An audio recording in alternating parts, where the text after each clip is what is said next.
This is Positively Farming Media.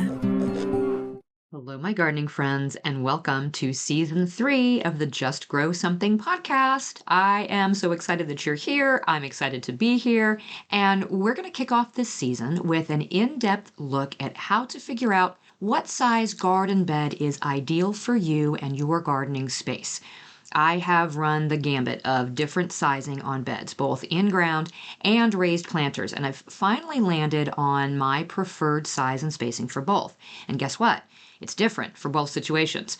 I prefer my in-ground beds to be one size and configuration, and I prefer my raised beds or my raised planters to be another in most instances. But there are cases where I will change that up a bit too. So how do you know what sized beds you should be creating?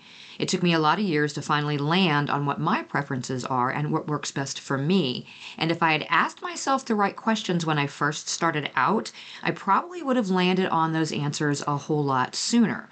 So today we'll talk about the different things that you should consider for raised planters and the ones to think about for in-ground beds. And it's not always the same for both.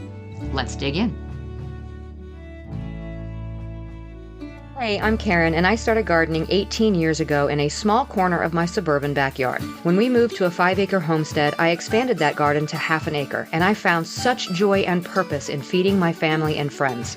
This newfound love for digging in the dirt and providing for others prompted my husband and I to grow our small homestead into a 40-acre market farm.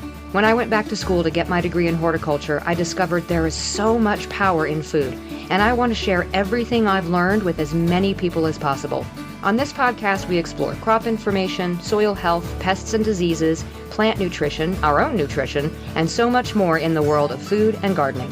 So grab your garden journal and a cup of coffee and get ready to just grow something. Yes.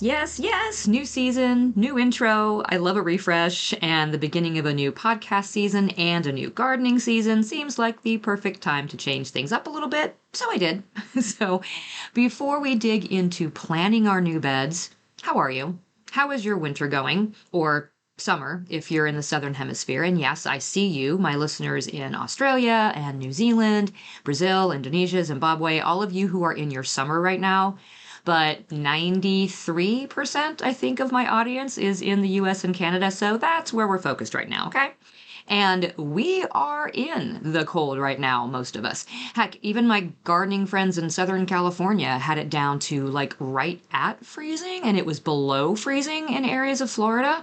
That crazy storm system.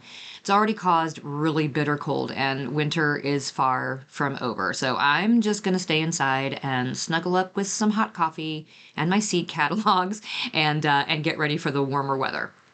I am happy to say that I got a chance to get a lot of work done in December for this new season of the show, and I also got a chance to catch up on some reviews. Most of the time, if I get a new review in Apple Podcasts, I get an email within just a few days.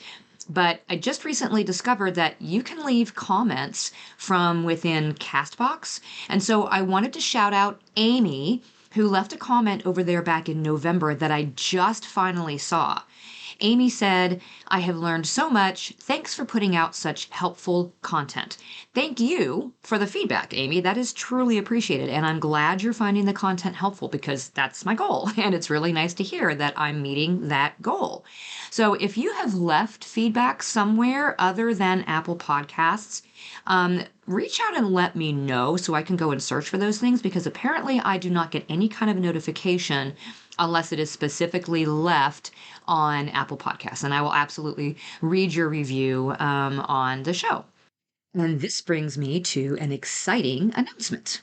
I told you that I had been working in December on some exciting stuff for you guys all this season, and this is the first of those things.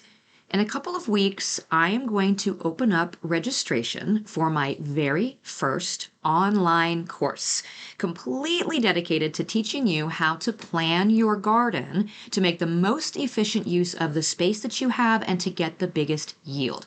I have put so many hours into designing this course with videos and downloads and reference materials, and I'm super excited to share it with you. I'm not going to talk too much about it right now, but if you want to get on the waiting list to hear more about it when it does open up, head to justgrowsomethingpodcast.com/plan, and I will send you all the details when we're ready to launch. In fact, you'll get to know first when the course opens up. So justgrowsomethingpodcast.com/plan to get on that list. Okay. Do it.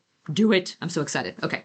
So on to deciding what your garden bed dimensions should be. I spent years trying different widths and depths of planting beds, and I sort of based my dimensions initially off of what many market farmers use as their standard. The problem with that was that a lot of these farms use equipment that I just don't have. They may have the fancy machines that roll out their landscape fabric or plastic mulch. And of course, that has to be a very specific width. They may have water wheel planters for dropping seedlings in place. We don't have one of those, so we don't need to put our beds at that width. They may also, a lot of them use, methods that I don't like, using mechanical harvesting of some sort. So even though I don't have, and didn't at the time even have, any of those types of things, it was really the only guidance that I had to go by other than my own experience. And of course, my own experience was, a year or two in a very, very small corner of a backyard where I quite literally was just throwing seeds out there to see what would grow, and then moving that to half an acre and just planting all my stuff in these rows that really didn't have any definition. So trial and error basically helped me form my end result of what it is that I like as far as a width for my in-ground beds. I also never really had any guidance on what dimensions of raised planters or raised beds would be good for my smaller gardens. Mostly we were just building them to fit whatever space they were going into. I also took into consideration the cost per square foot of gardening space when we were purchasing materials. If most of the time we were just reusing whatever we had laying around in piles, whatever wood was available, and we would base the dimensions off of that. But if I was buying wood, or now if I'm buying the actual kits, I go to my Planter Box Direct stuff. I'm also considering the cost per square foot in that instance, which led me here even recently to make a raised bed purchase that I'm now sort of regretting because I veered away from my standard sizing because it was a better deal. And I'll talk about that shortly. I'll make it work, but it's definitely going to have to be for specific crops or specific crop families. And that's not really the direction I ever want to go with any of my beds because I want them to be rotated with whatever. So let's start with our considerations for in-ground beds. What things should we consider when we're starting with our in-ground beds? The first thing is, what are the dimensions of your overall space? If you're working with a fairly small planting area, a small garden, you may not want to divide it into fixed bed widths. If you're working with a small space, you may prefer to keep it all as plantable space and just make the walkways in between the beds based on whatever you're planting each year. In that instance, you can be a lot more flexible and you can keep it as all workable area and just change the bed widths. You can have multiple bed widths and multiple walkway widths within that space every single year and just change it up. That may work the best for you, especially in a small space. But if you're in a larger space, there are a lot of advantages to dividing that space into permanent beds with permanent walkways. If you have permanent walkways, it's going to help with keeping the weeds down in those walkways. And this is even if you're not putting anything down in the walkway, even if you're not using mulch or pebbles or anything to walk on. Just the fact that you are walking in that same path over and over and over again is going to help to keep those weeds down. having a permanent bed is also going to help keep the soil within those beds from getting compacted because you're less likely to be stepping in them. And so the compaction will happen in your walkways, and you'll keep the soil where you're planting nice and loose and fluffy.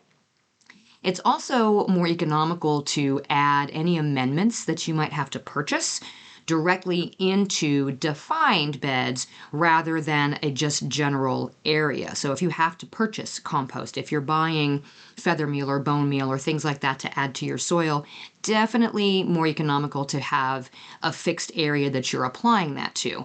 And it's also good for if you're using landscape fabric, which is a fixed width in most instances. You can choose the width of the landscape fabric to match all of your beds if they're all the same width, or vice versa. If you plan to use a specific landscape fabric, you can build your beds to be the same width as that landscape fabric. The second consideration is what tools do you use in that space? So if you have row covers or frost cloth, that aforementioned landscape fabric or any other weed barriers, trellises, anything that is a defined width, you're going to want to match those to your garden space. Do you bring carts or wheelbarrows into the space? Are you going to need room in between the beds for that? So you may have to make your walkways wider, which if you're working with limited space means you're going to have to make your beds more narrow. So you may choose wider paths, which means narrower beds, or you may choose extra wide beds that can be reached from only one side at a time with the carts in the walkway. This may also mean that you might just create one central, very wide path with narrower beds on either side to accommodate a wheelbarrow or a cart, and then just have wider beds with narrower paths throughout the rest of the space that can be accessed from that central walkway. So whatever way you are planning to design your space should be based on what you are using within the space. The other consideration, too, is other specific tools that you're using. So are they a certain width? Do you use a tiller that is a specific width? It's going to be a lot easier to do one pass with that tiller based on the width of your bed, or if it's a very small tiller, 2 passes and base your bed width on that. I have a greens cutter, for example. Now I know it's not common for small gardens to have a greens cutter, but it is very useful for us in the amount of leafy greens that we grow every single year. And it is a certain width.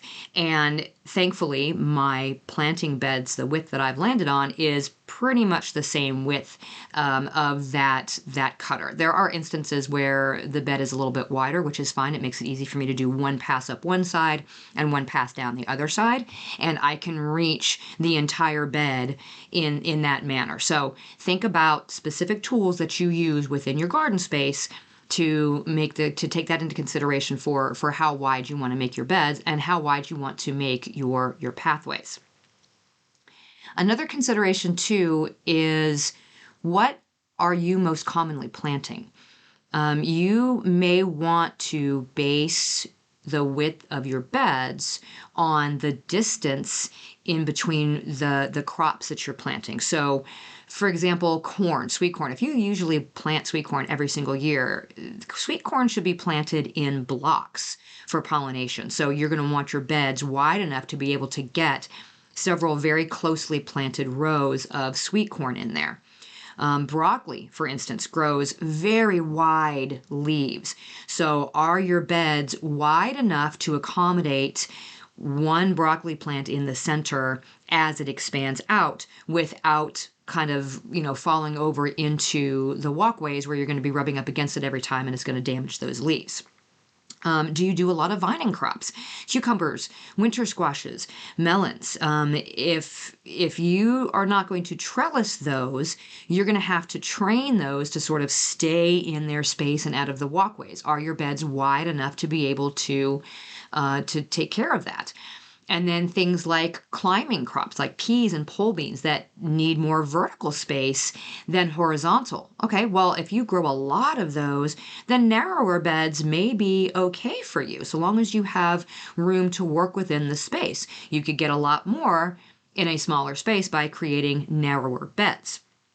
You also want to consider how often you use trellises in these spaces too. So if you move them from one bed to another as you rotate crops, are the trellises going to fit in all of your garden beds, or are you going to have to maintain them in just certain beds and just rotate certain crops through certain beds? Nothing wrong with that, but these are all things to think about. Something else to consider too with in-ground beds is your gardening style. How wide your garden bed is going to affect your ability to reach things in the middle of the bed. So if you have a fairly wide bed and you have walkways on each side, well, that makes it easier to reach everything in the middle. So wider beds are a little bit more possible if you have walkways. But if they're too wide and you'll be stepping into the beds to harvest, well, that can compact the soil. So you just want to see, okay, what's a comfortable reach for you to get to the center of that bed from one side or the other, and make it possible to plant and to harvest without getting too much onto that soil. If some of the garden is, say, up against fencing, or it's up against a building and you'll only have access to it from one side, then that may mean you have to make those beds a little bit more narrow to make it easier to be able to reach. And then beds where you're reaching up to harvest off of trellises, if they're too wide, it may require you to step into that bed to reach up high, which is going to compact the soil if the bed is too wide. So your gardening style is also going to help define your garden bed dimensions. And then take into consideration your irrigation, right? How do you water? If you're using drip tape, how easy is it to lay this out in a super wide bed? Are you using low-lying sprinklers? A narrower bed may allow for runoff into the walkways, which makes them less efficient. Are you hand watering? Can you reach the center of the bed easily with a heavy watering can or a hose without straining? We don't want to be hurting our backs while we're trying to lean over and water our plants. Now, if you're like me and you don't really manage to do much in the way of irrigation, most of it is mulching and everything else, this isn't going to be a concern for you, but it may be something that you keep in the back of your mind. So there are sort of general recommendations for how wide an in-ground bed should be. And they generally are 24, 36, 42, or 48 inches wide, which roughly is 50, 91 centimeters, just over a meter and 1.2 meters. Why these widths? Really what it comes down to is most garden plant spacing recommendations are based on very specific increments of 6 inches. Yeah, I'm going to use US customary units right now just to make it easier. It's just a concept. It's the same thing in centimeters. They're generally done in increments. So in the US, it's either 6 inches or 12 inches, 18, 24, 30, 36. So it makes sense to create our beds in a similar fashion to be able to fit X number of rows of a plant with proper spacing, and then not a lot of that extra room goes to waste or is unused on either side. Does that make sense? So it's easier to create beds with widths that work in a similar fashion as our garden plant spacing. So this can actually go back to what we already talked about with regards to the most common crops that you plant. If you have a rotation maybe of 6 plants that generally are the only things that you grow in your garden, and they are mostly spaced about 18 inches apart. Well, it's going to make it easier for you to decide on the widths of your bed. If you have plants, though, that are maybe 6 inches apart, and you have some that are 24 and some that are 36, okay, then you can base your plantings, or you can base your bed spacing on that.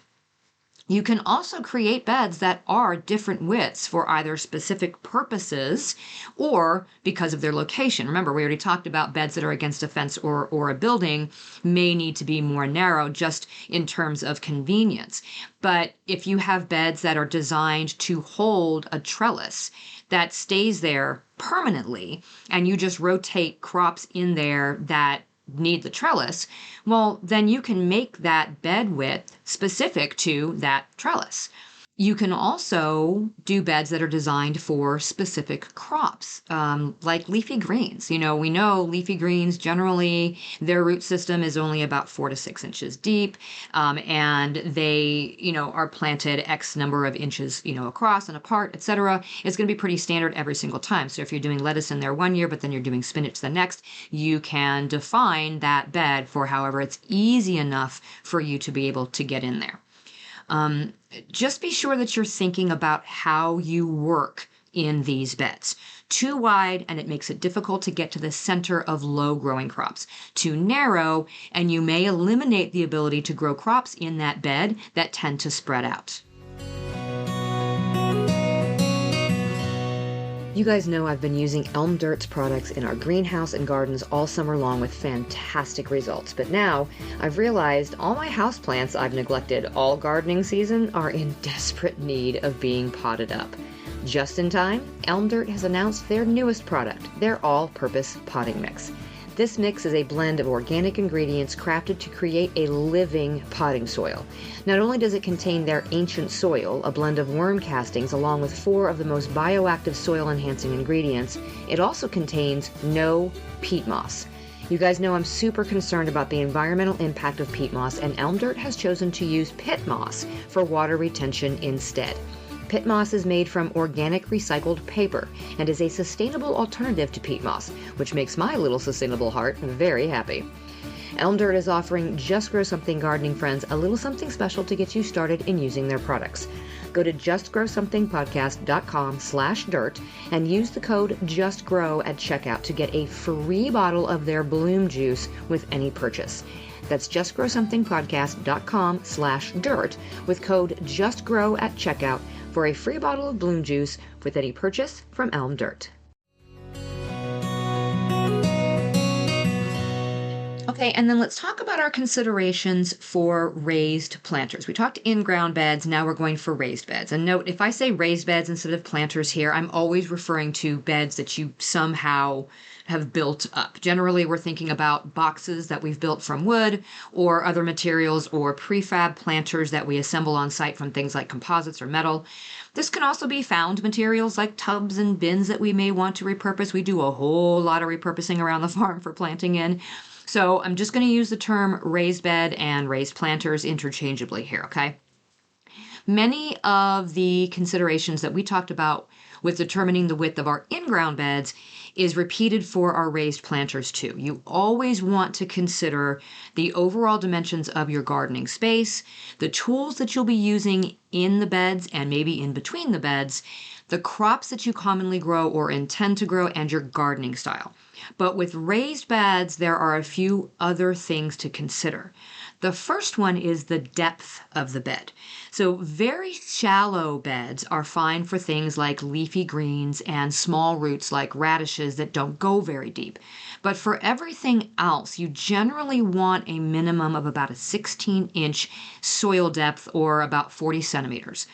Most plant roots sit around the 4 to 8 inch mark into the soil, and things like carrots or anything with a really deep tap root like brassicas will go as deep as 10 inches, some even deeper.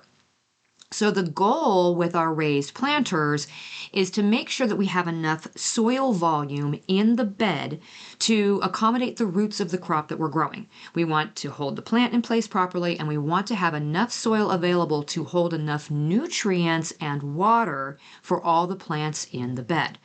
So a shallower bed is going to dry out much more quickly than a deeper one.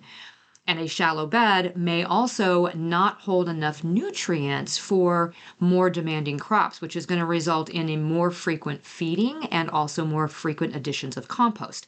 Not necessarily, a bad thing, but just know it's going to require more effort on your part.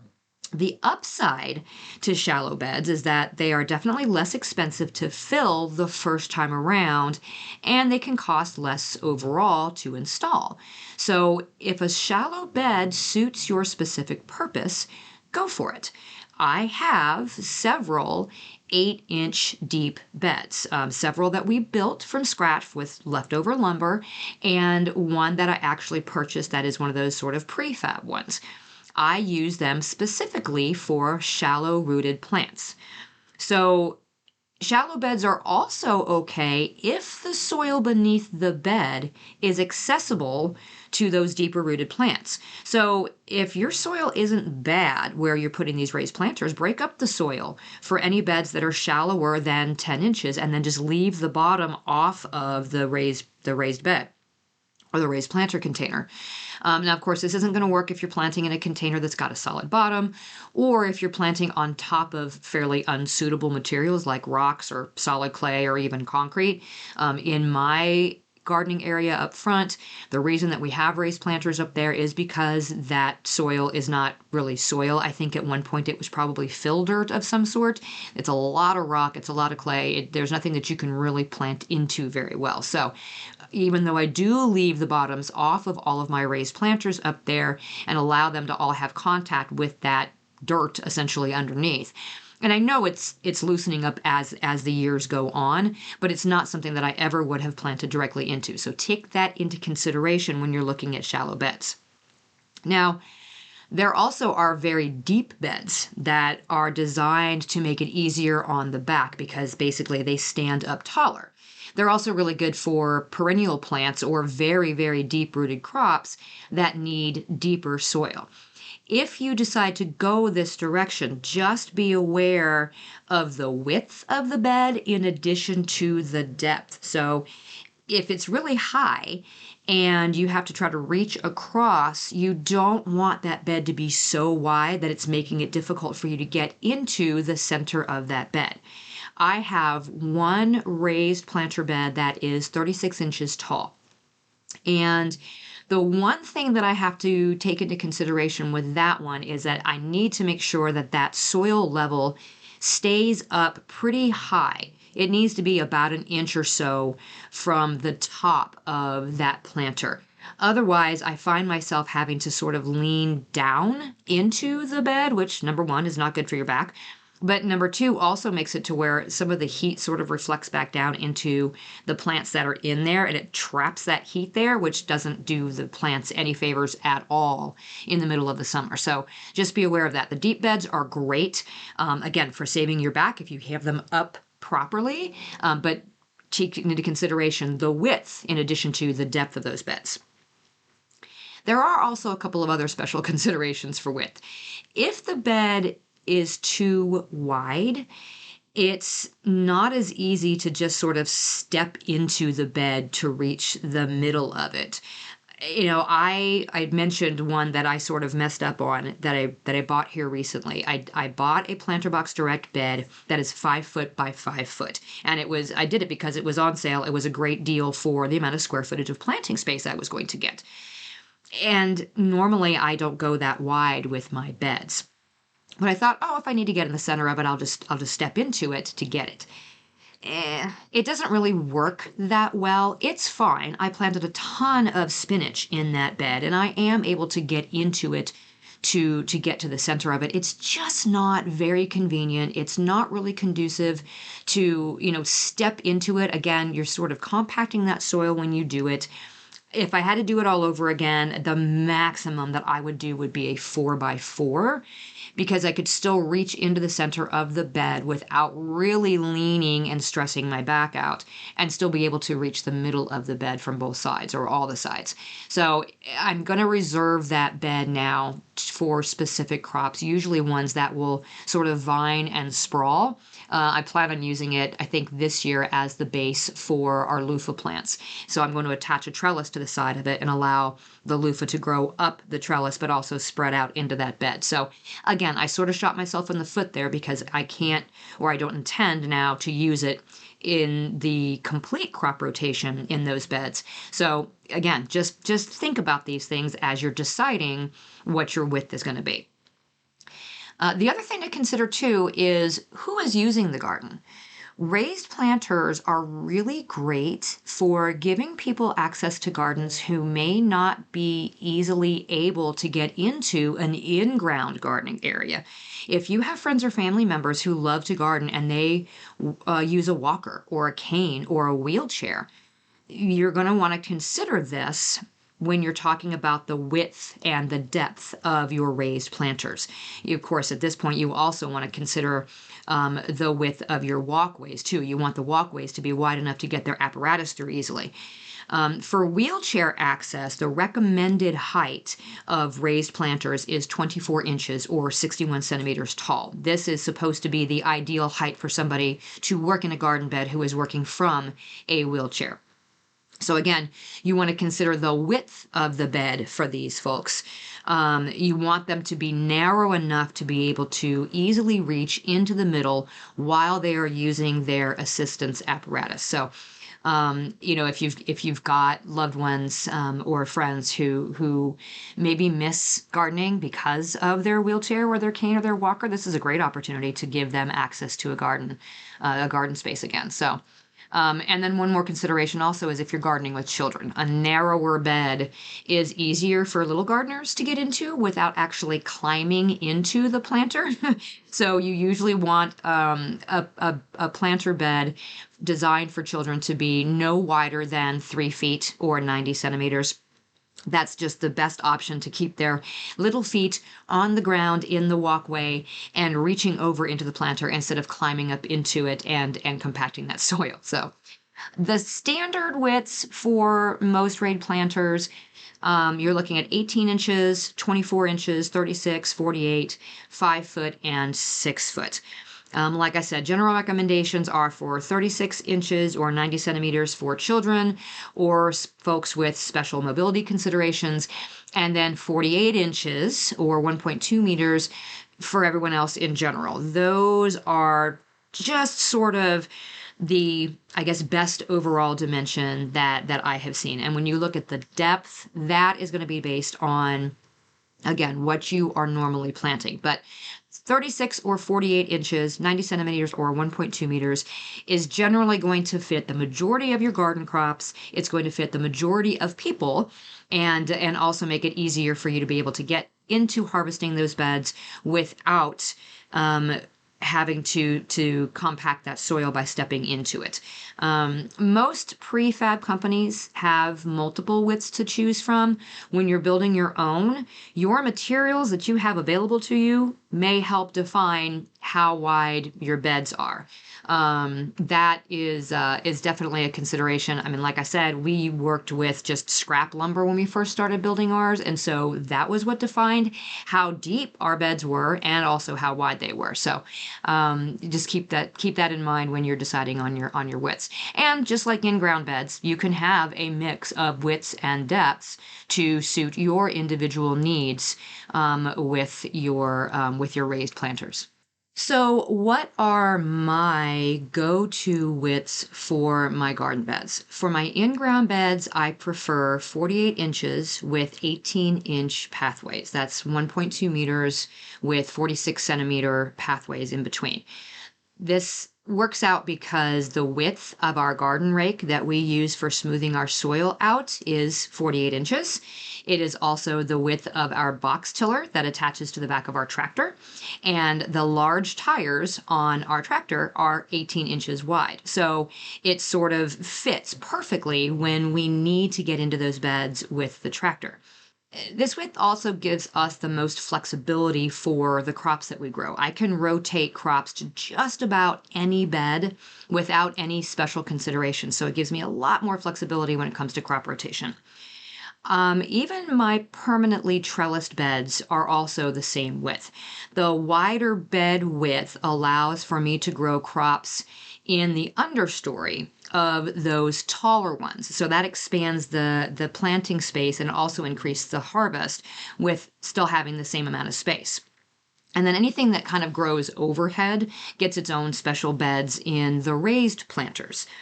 So for the raised planters, I actually have a wide range of those. My preferred width is either that 36-inch or 48-inch width, 91 centimeters to 1.2 meters. I will go 24 inches or 61 centimeters when I am squeezing beds into tight spaces. I did add 5 new planter box direct beds this past fall that are 24 inches wide by 5 feet long, I believe. And the reason I did those narrower ones is because of the space that I was putting them in. They are lined along our driveway, and that area has a very steep sort of drop off.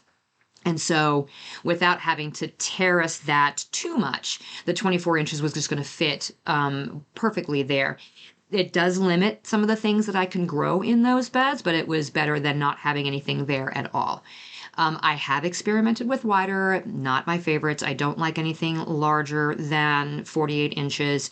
And 48 inches is also really good for larger crops.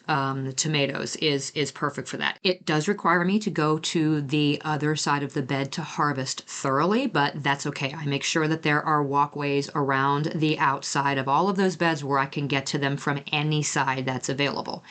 I do have some that are up against a fenced area, and those are 36 inches, so I don't have to worry about stepping into the bed and still be able to reach it because I can get to it from 3 sides, so it's not a big deal. My preferred depth of the raised beds is 18 inches or 43 centimeters. I started with 8 inches, like I mentioned. It's not deep enough for all of the crops that we grow, and I like to be able to have that flexibility of the crop rotation. We moved after that to about 12 inches, which was fine so long as I had access to the soil underneath. But again, if we're not planting in ideal areas, then that soil underneath is not going to be very accessible to those plants. So I've found that 18 inches allows the maximum control of the soil content without having to break the bank in filling that bed when we create the new beds. I did say I do have that one 18-inch one that works really well for leafy greens and shallow-rooted crops and green onions and that sort of thing, but it doesn't give me the flexibility to be able to use that for anything that's larger, no tomatoes or anything like that. So again, raised beds preferred with 36 or 48 inches with an 18-inch depth really does seem to be a generally good fit for my gardening style and my gardening space. You have to decide what works best for you.